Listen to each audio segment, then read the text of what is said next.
شروع اللہ کا نام لے کر جو بڑا مہربان نہایت رحم والا ہے۔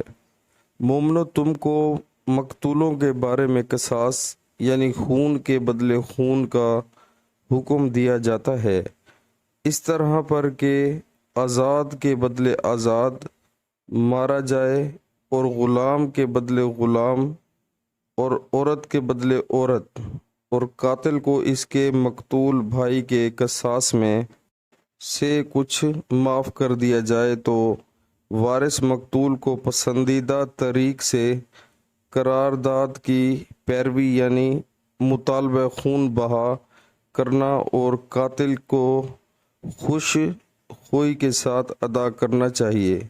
یہ پروردگار کی طرف سے تمہارے لیے آسانی اور مہربانی ہے۔ جو اس کے بعد زیادتی کرے اس کے لیے دکھ کا عذاب ہے۔ سبحان اللہ۔ پیارے مسلمانوں، اللہ تعالی ہمیں قرآن پاک کو روز ترجمے کے ساتھ سننے کی پڑھنے کی توفیق عطا فرمائے، اور 5 وقت با جماعت نماز پڑھنے کی توفیق عطا فرمائے۔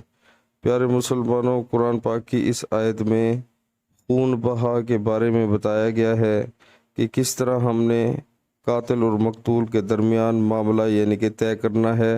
اللہ تعالیٰ نے ہر چیز کا حل قرآن پاک میں بیان فرما دیا ہے، لیکن جو ہے ہم افسوس سے کہنا پڑتا ہے اس کو پڑھتے نہیں، اٹھاتے نہیں، اور یہ ہمارے لیے بہت ہی افسوس کا مقام ہے۔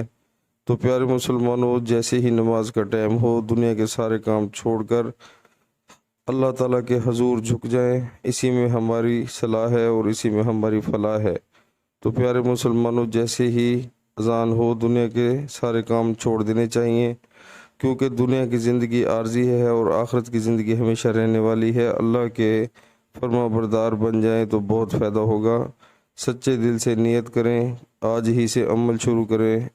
السلام علیکم ورحمۃ اللہ وبرکاتہ۔